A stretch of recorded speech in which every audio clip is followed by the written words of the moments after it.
The views and opinions and otherwise wisecrack remarks in this podcast are solely those of our highly caffeinated hosts. They do not represent the opinions of Fairchild Air Force Base leadership, the 92nd Public Affairs Office, or the United States Air Force. Any reference to commercial products, companies, or services does not imply federal endorsement. You've been warned. Boom, boom, boom, boom. Bada bing, bada boom. Come on, here comes the ready or not. Welcome to the boom. As you can hear, I am not Technical Sergeant Brian Bender. He is on leave. I tagged in, and now I'm here again. This is Staff Sgt DJ Ayres, back from TDY. But today I'm here with our brand new broadcaster. Hello, I'm Senior Airman Corrine Jones. My second week here at Fairchild. I'm not going to complain about the weather this time, I promise. It is pretty rainy. It's a lot like Seattle, I guess, but it's only gonna be pretty short. It's not gonna be the whole time. Okay, I lied. I'm gonna complain about the weather just for a second, because if you listened into last week's podcast, Sergeant Bender said, it's a misconception that Washington State's always rainy, this and that. It's literally rained every single day since I got to here. So I'm gonna have to reserve my judgment until I see otherwise. It'll stop raining, and then it'll start snowing. Oh, gosh. And then you'll get to deal with that. Did you get a lot of snow? She's coming from Korea. Where were you at in Korea? I was at Army Garrison Yongsan, Har if Seoul in Korea, so it was a lot of fun. I don't really know. I can't speak for any Air Force, stations there in Korea because I wasn't there. But if for some reason you ever get stationed and your assignment says you're going to Yongsan, do a little heel click of joy, because it's one of the best places I've ever visited in my life. And I, lived there. I didn't just visit. Did it snow there? It snowed, but not too much. So the way the weather is designed in Korea is to only make you happy for 4 weeks a year. In spring, there's 2 weeks of spring, and then in fall, there's 2 weeks of fall. But it's super cold and dry in the winter, and it'll snow, but not too much. And then the majority of the year is hot, muggy, gross, and humid, and it's just not fun for anybody who's not used to a tropical climate.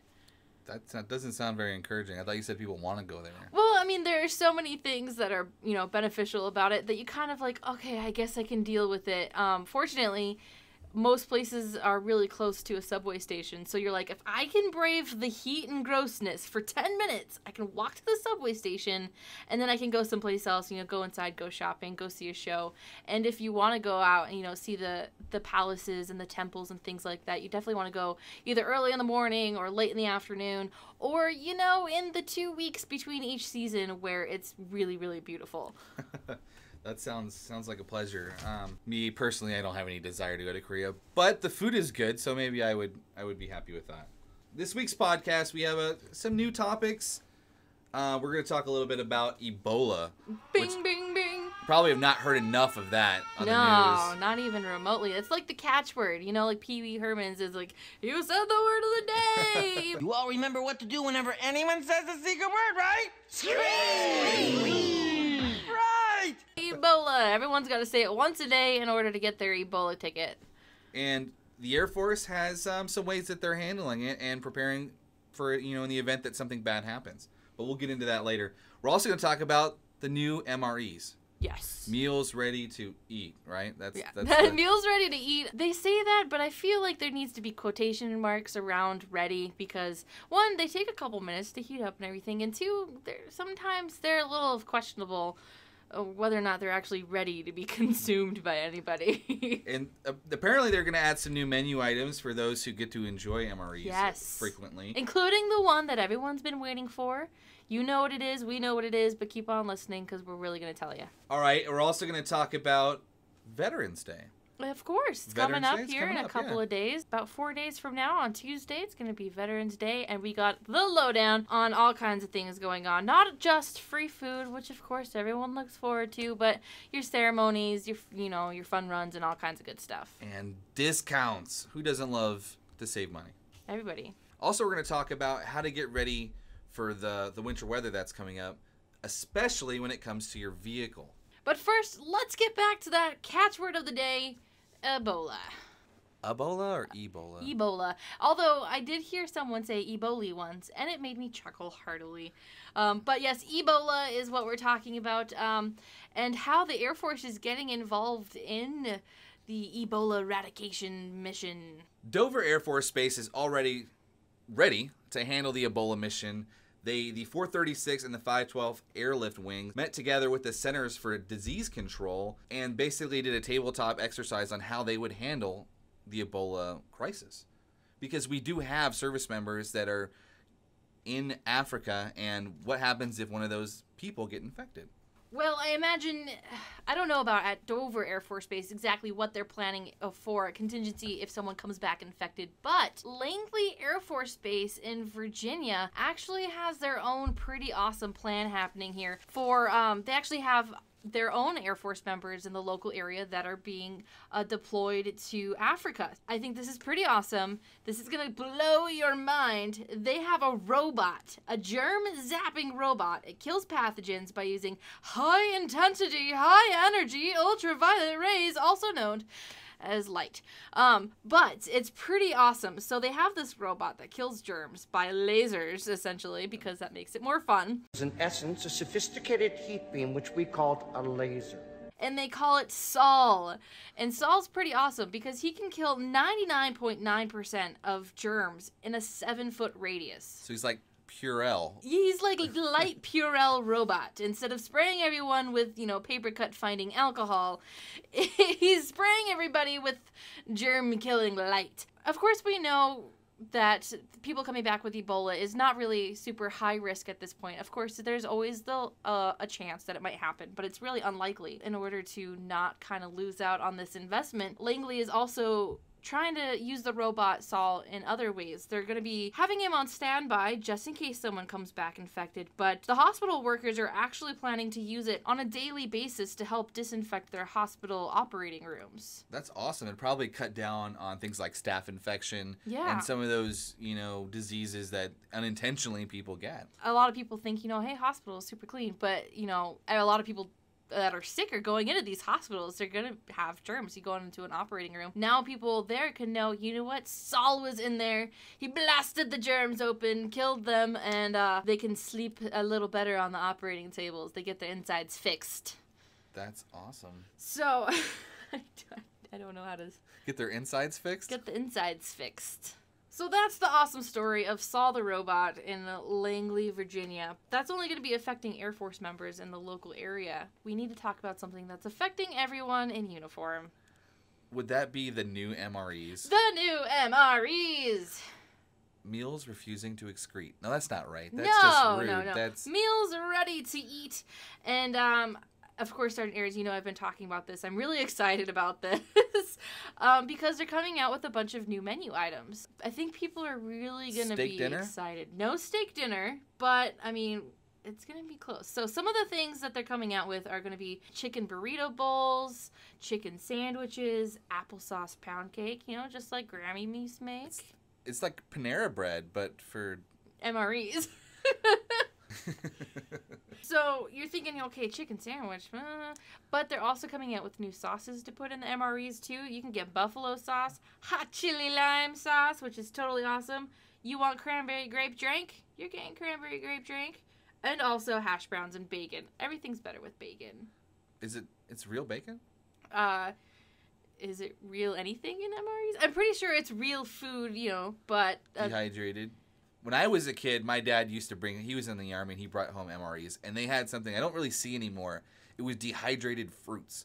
They were like dehydrated peaches, dehydrated pears, that sort of thing.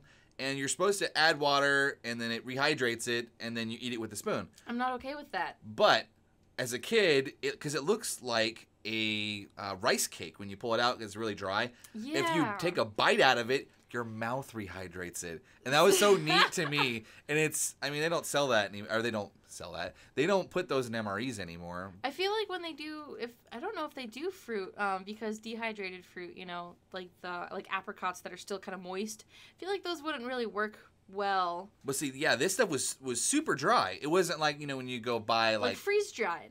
Yeah. Yeah, not dehydrated. Oh. Like astronaut food type stuff, right? Yeah, that's they took the water out and you add the water back. That's how it works. So, like I said, with the actual dehydrated free, there's the moisture issue, but there's still a moisture issue with one last MRE that they're trying to make, which it makes me sad, and I know it's going to make a lot of people sad because it's what people have been looking forward to since they knew what an MRE was and that they had to eat them.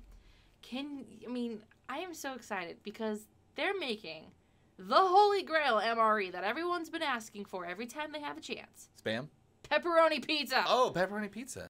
I'm excited because I love pizza so much. You just want to make pizza, huh? Yeah. Pepperoni pizza is actually in the works, being tested to see how well it's going to hold up. Unfortunately, like I said, sogginess is their main issue. You know, the sauce is really wet and acidic, and it's sticking into the bread, and the bread's getting kind of gooey, and people aren't liking it. Soggy bread's no bueno. No, I don't. You know, my unsolicited advice, if those powers that be who handle the MRE construction out there are listening, which, let's be honest, you're not, but you may know a guy that knows a guy. Yeah, so if you're listening out there and you have a say about this pizza MRE, do it Lunchable style. You get the bread in a separate packet, you get the sauce in a separate packet, like how you get the peanut butter packets in your MRE.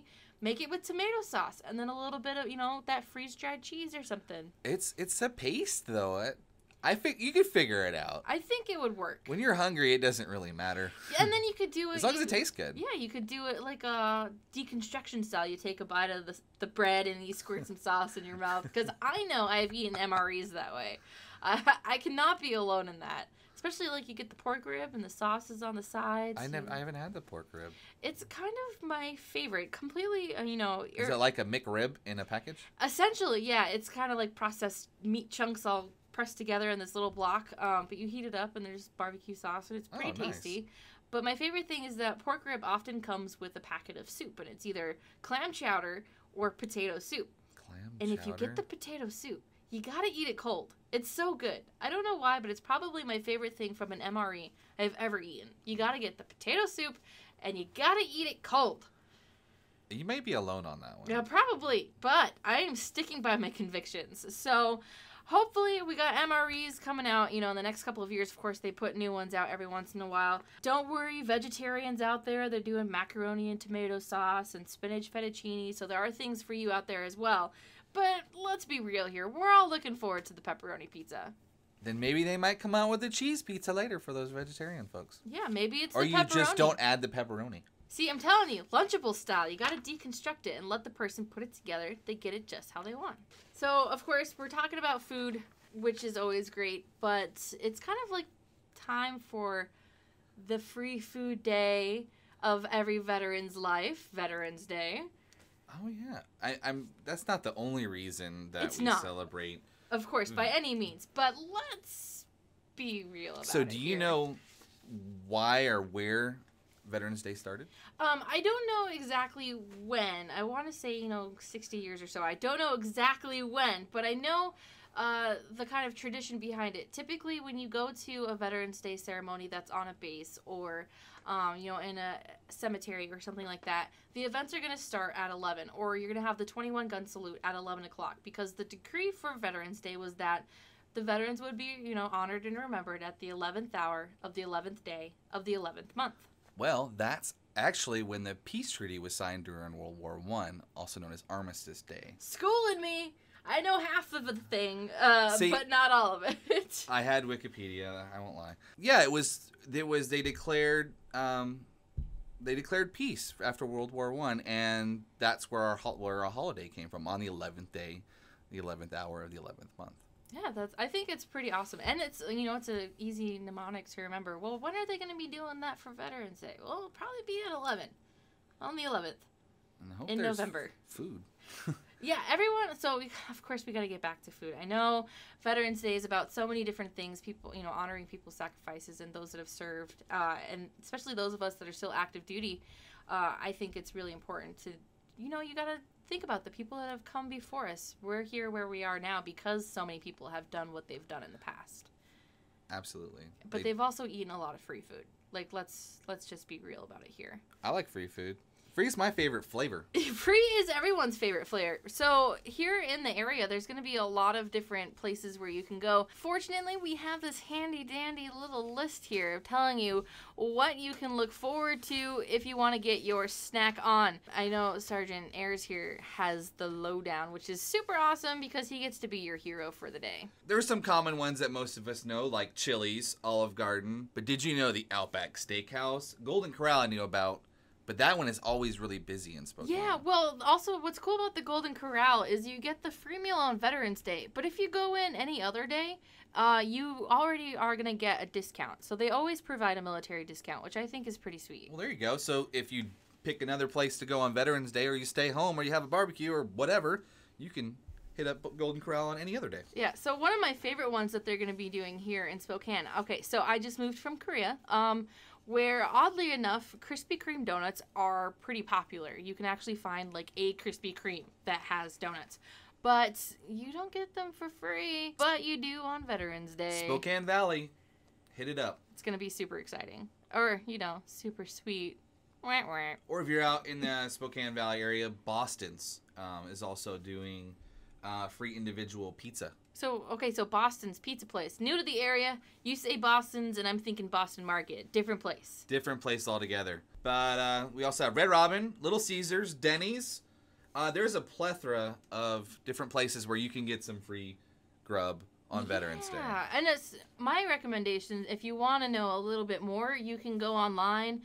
You can either Google it, or else there's a website that you can search by your zip code. So say you're, in a different area. If you're listening in from California, hey, awesome, hope the weather's beautiful. But you can also go to militaryandveteransdiscounts.com, and you can also search there, not only by restaurants. You want to look for art shows or, car deals for getting your car serviced or something like that. Definitely go on there, check it out, because I think it's pretty sweet, and it's got the lowdown of everything you want to know about discounts this Veterans Day.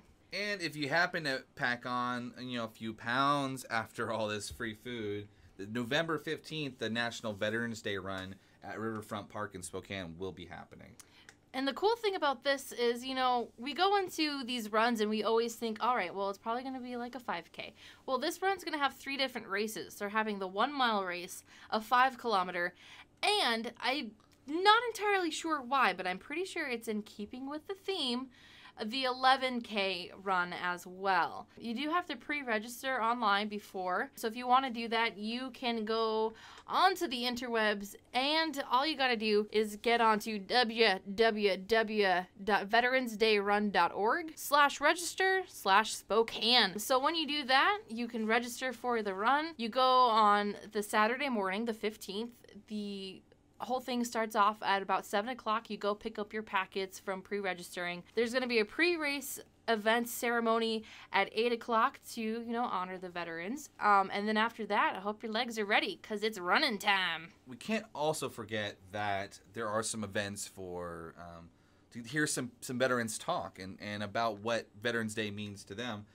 We have at Phelps Field at 1 o'clock on Tuesday, Veterans Day, Colonel McDaniel, our wing commander, David Condon, and Chief Master Sergeant of the Air Force retired McCoy are going to be speaking at Phelps Field about Veterans Day. Yeah, that's super awesome. It's a community event to honor veterans here in the area. And also pretty cool is that there's going to be music there as well from one of the local marching bands, and also, I believe, a Spokane Brass Works band. So you go out, you hear some inspirational speeches, you mingle with your community members and honor the day in that way, as well as hearing some sweet tunes. All that Veterans Day stuff is great, but kicking it off before it even gets started, Cabela's. You ever been to Cabela's? I have. My father is a huge Cabela's fan.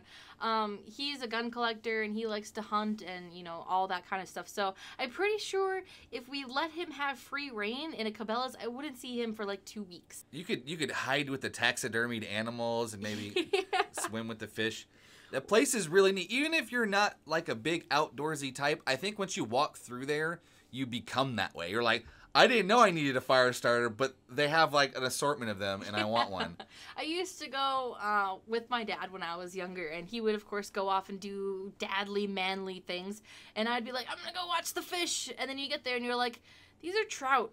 They're not the most exciting fish, but it's still pretty cool. Typically, I only see trout on my plate. I don't get to see them swimming around. So back to the reason I brought up Cabela's, the 8th through the 11th, they're having a Hometown Heroes celebration. And it's not just for active military. It's veterans, law enforcement, firefighters, and EMS personnel. They get discounts. Yes, awesome discounts. Everyone likes discounts, and everyone likes, a nice little thank you for the job that you do. Check out their website. Go there, buy something, buy a tent or galoshes or whatever you're into. Yeah, galoshes about to get rainy. Or snowing. It's already been rainy. Well, snowing. It's coming. Whether you like it or not, it snows in Spokane, and you need to be ready with your vehicle. Yes, the car, it's one thing a lot of people don't think about. They think, all right, I'm getting ready for winter. I got to make sure my house is properly insulated. I got, fuel for if you got a fireplace, something like that. But a lot of people, especially if you're new to the area, you've never lived someplace cold before, you don't think about your car and the effect that winter has on it. And the fact that you actually need to get your car prepared in different aspects for winter. And the Auto Hobby Shop here on Fairchild, they do winter safety inspections, snow tire installation, mounting and balance, and that sort of thing. And we'll get your car ready to go for winter so that you're not surprised when you're like, wake up in the morning and there's snow on your street or in your driveway. Also, make sure you buy a snow shovel. If you don't, you need a snow shovel and some salt. It will make your life so much easier. Get it ahead of time. Don't wait till you're already stuck and you're having to try and get your car out of the driveway in the snow and packing it down in there and just making life miserable for yourself. Yes. Also, pro tip, because I made this mistake. I moved from Arizona, where my hometown is, to my first base in Oklahoma, where it didn't snow too much. But the first night it snowed. It was insane. I was not prepared in any way, so I didn't have an ice scraper. I'm out there 5 minutes before I'm supposed to be at work using my debit card, trying to get the ice off my windshield. DIY hack, spatula. Oh, God. Could have used a spatula. If it's really bad, you're going to ruin the spatula. I mean, you might ruin it anyways, but it might get you out of a pickle. The holidays are coming. It's a good time. Is that Christmas music? Oh my God. They're already putting Christmas stuff out. It's not even Thanksgiving yet. Can we have one holiday at a time? It's not even Veterans Day yet. We still got a couple of days for that. So, come on, let's focus on one thing. Put some flags up already. Take down Santa Claus. Santa Claus has got his time. Put a flag up. Take the flag down afterwards. Put up some turkeys. I don't want to see Christmas stuff yet. I'm kind of crotchety about it. I'm just waiting to walk into Walmart and get slammed with Christmas music and holiday stuff everywhere. I don't mind it when it's Christmas time, but it feels like it's edging more and more into the other holidays. Soon it's going to happen. You're going to have Halloween stuff on one shelf and Christmas stuff on the shelf right next to it. I think Sergeant Bender talked about this last week. He did. And, oh my God. Can I, one at a time, please? One at a time. One at a time. Well, that wraps it up for this week's show. Hopefully you enjoyed it and you maybe learned a thing or two. If so, share it with your friends. Share it with your enemies, coworkers. I don't care. Tell everybody. We want you to listen to our show and give us some feedback. Yeah, so we also have to say, maybe we ran a little long this week. Sergeant Bender tends to be the one to keep us on a leash a little bit. He's not here, so sorry, but we're not sorry because our show's awesome. And he might be back next week. He might not.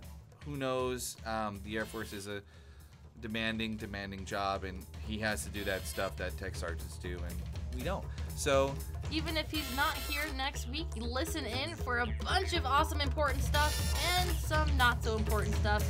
It's up to you to figure out which.